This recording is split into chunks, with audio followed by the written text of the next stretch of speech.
I'm Jack Hannon, I'm 17. I was born in Wythenshawe in South Manchester.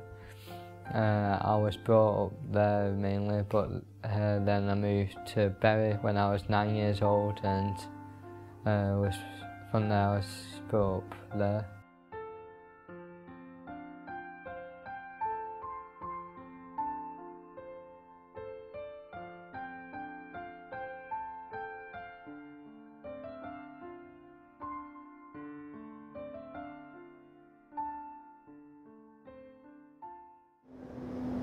It was quite a poor area, like most of Wythenshawe, and the people there were okay, but it's an area you got to watch out for, because there was gun crimes, knife crimes a lot there each year.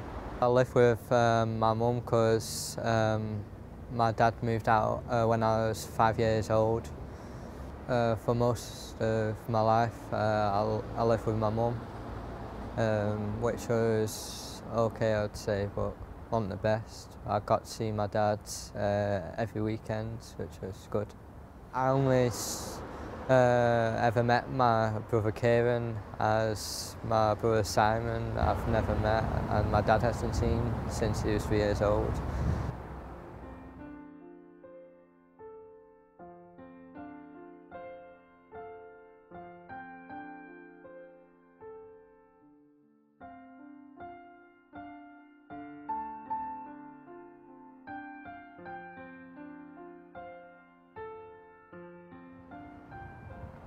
My family never really had any religious beliefs. My mum had pagan beliefs, but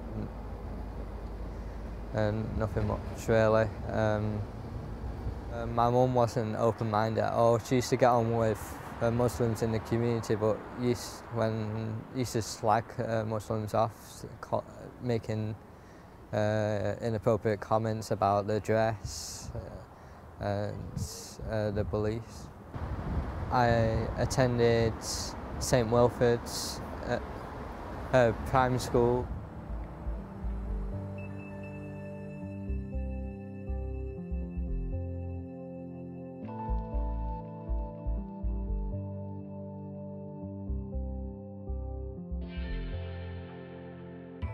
At school I was mainly just shy.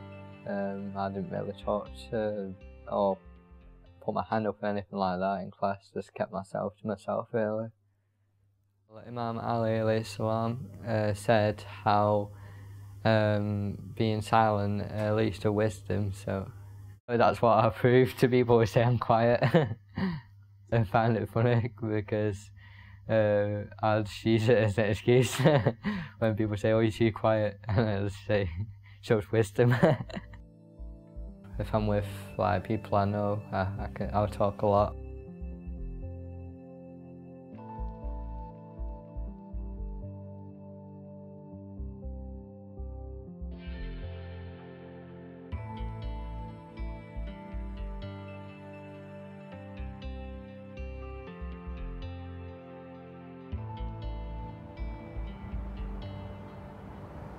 My primary school used to take us to church, but I never understood what it was about. Well, it was in high school that I learnt about Islam in my GCSE RE course. I got interested in it from there, and especially about the beliefs, how there's only one God, how there's no one equal to him. And from there, after I finished the course, I started learning more and studying more about Islam. I had an opened mind about Islam and Muslims in general, because I didn't really believe in what the media says and the stereotypes which portray of Muslims.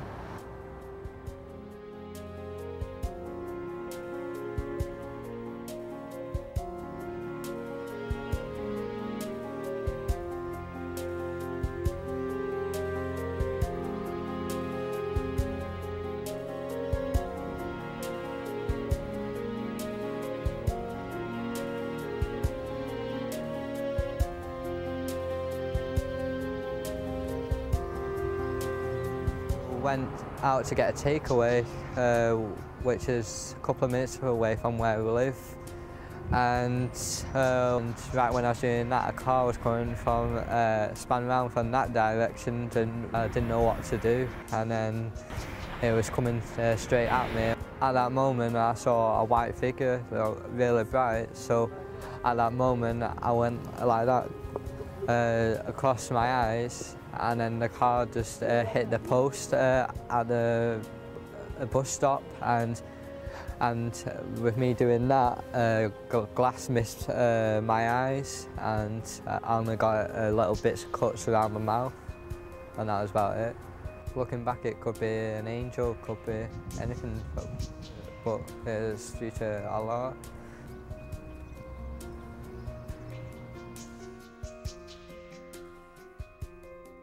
I reverted to Islam in March 2012. I did it on my own. I think it was in my bedroom. Did it through the internet, searching what to say, and it was from there that I reverted to Islam and became a Muslim.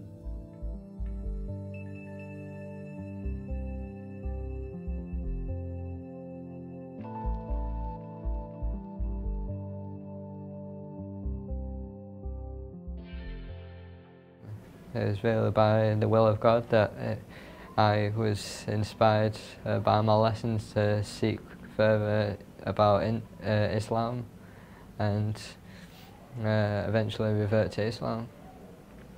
In 2011, in the summer, I finished religious education as my GCSE, and it was after that I started studying more about it and reading things on the internet, and then eventually I started reading the Quran.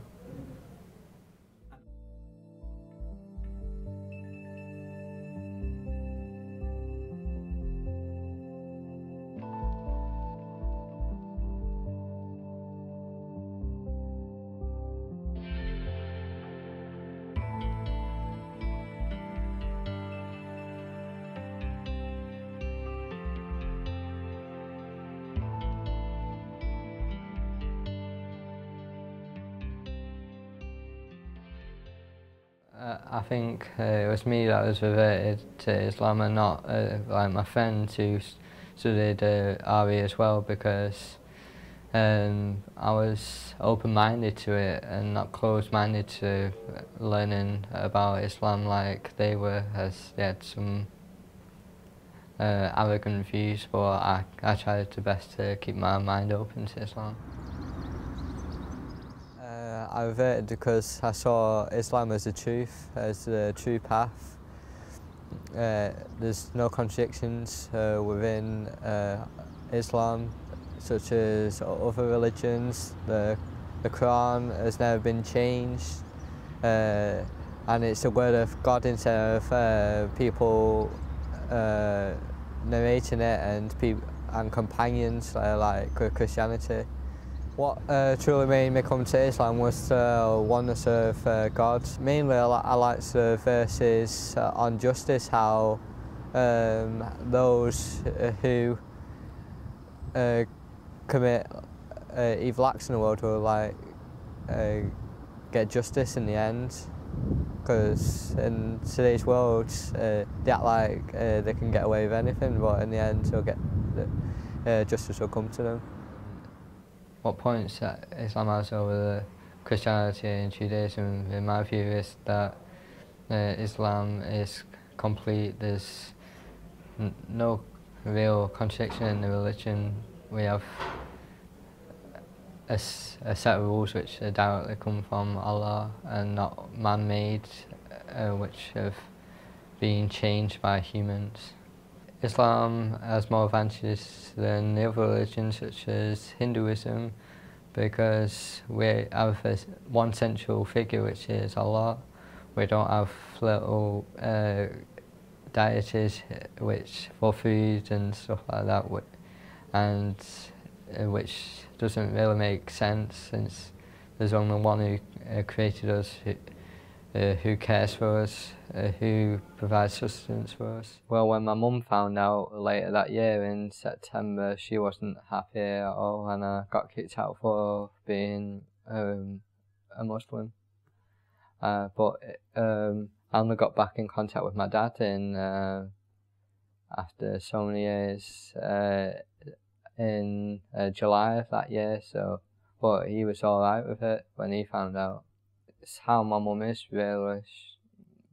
It's how she's always been to me, really. But I ask Allah in my du'as to help guide her, and inshallah she will be. But I don't see much chance of it happening, really.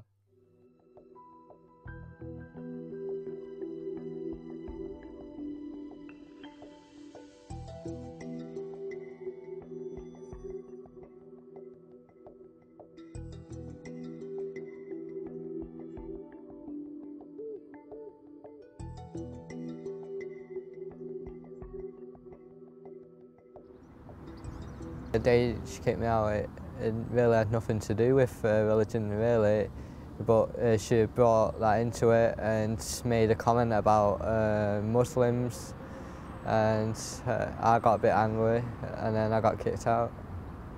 My father's been all right about it. He's just happy that anything that makes me happy makes him happy, so he's got an open mind about it. I'm happy that my dad's allowing me to be who I want to be instead of exactly how he wants me to be. Islam says that we should treat our parents kindly and how we should care for our parents. And the Quran says that we shouldn't cut ties with our family at all, and that we should be kind to them and show them love.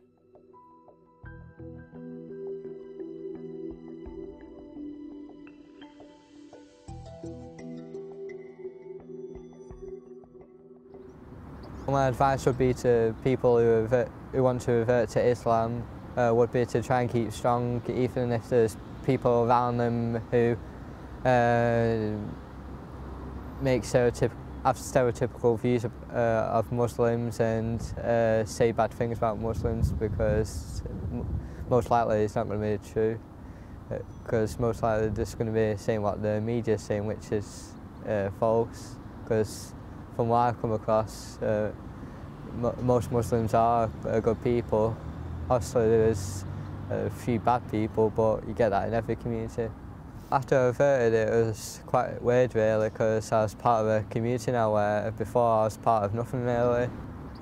Since I reverted, I've gained a lot of friends, a lot of people who are close to, who are genuinely nice, who will do anything for you to help you out. My life is a lot more structured now, because my life revolves around my prayers. So I have to structure everything like that now, so it's made my life more structured.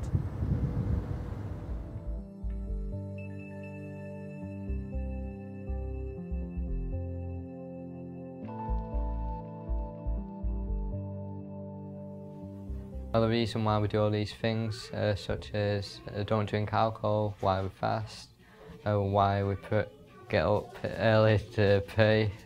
Sometimes it can be early hours in the morning, but this life was created for us by Allah, so we should praise Him for that. And no matter even if we have to cut out things which are going to please us.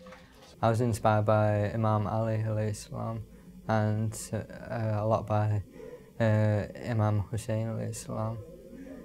It was mainly how they had to fight against the oppression which went on, especially with Imam Hussein, who fought against Yazid,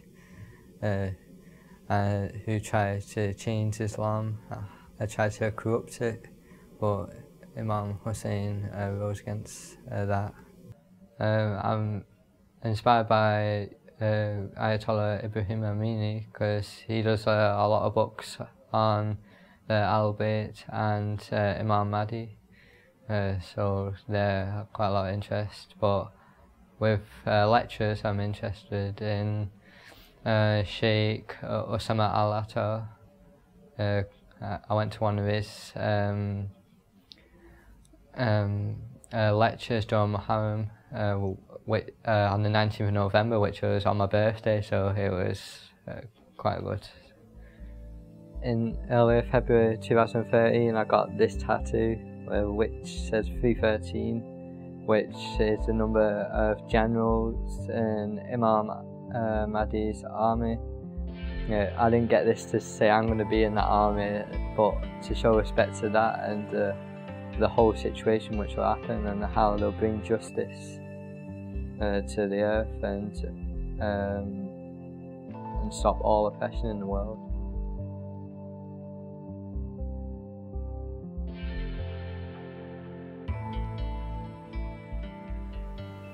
I've read Imam 8 and Imams by Ayatollah Ibrahim Amini, and I've read books of narration, Mishkat ul-Anwar,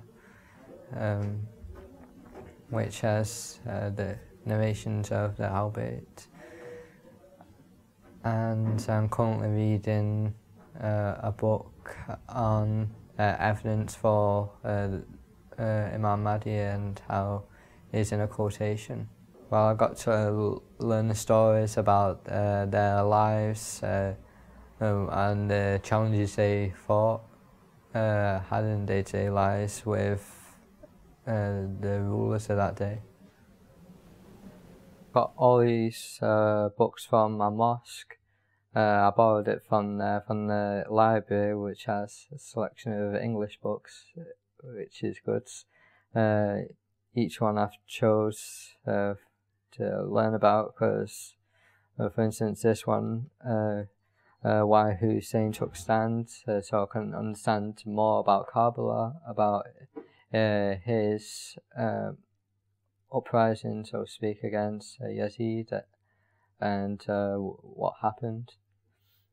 This is a book by Ayatollah Ibrahim Amini on Imam Mahdi and his role and what he'll be doing and how his system which he'll bring will be a just system.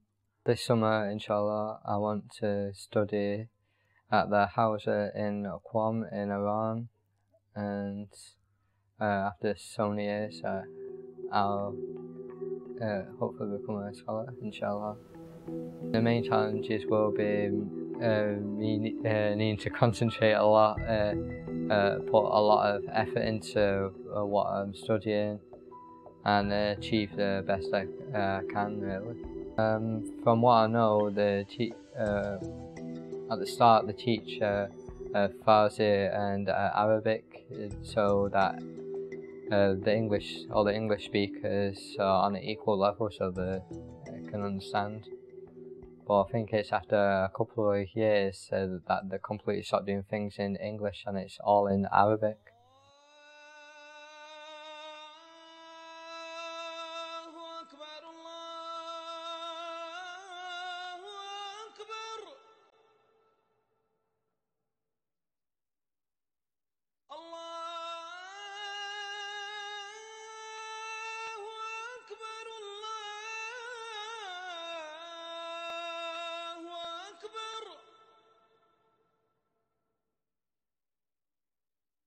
أشهد أن لا إله إلا الله. I've always wanted really to be someone who has knowledge and who can teach others knowledge, and since I've come to Islam, I've wanted to be a scholar, and I want to go to Qom and first learn to be just a basic scholar, but eventually become an Ayatollah, inshallah. Well, going to Qom would be really important to me. It would complete my life, really, you know, what I want to do and the path I want to go on. but it's going to be stressful. I've already been told this, studying a lot. People there are going to be stressing me out with studying, but at the same time it'll be worth it to become a scholar. Apart from wanting to become a scholar, my other two goals in life is to eventually find a wife, have children, and hopefully live a successful life. Not successful in like having lots of money, but successful in that I can provide for them and for myself. And my other goal in life is to be pious and hopefully attain that.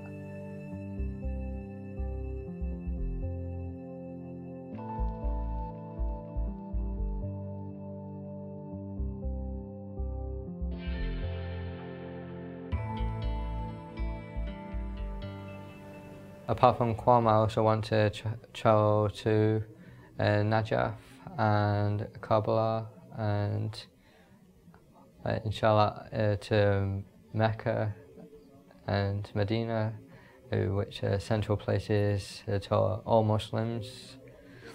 What Islam means to me is it's everything to me. It structures my life, it keeps me on the straight path. And it's something which will, inshallah, help me attain to paradise. What Islam means to me is everything, really. It's my life and has every meaning to me. It structures my life and it makes me feel like I've got a purpose in my life, because for people who have no faith, if they really examine their life, they have no purpose really. If there's nothing there, they've got no meaning to why they're here.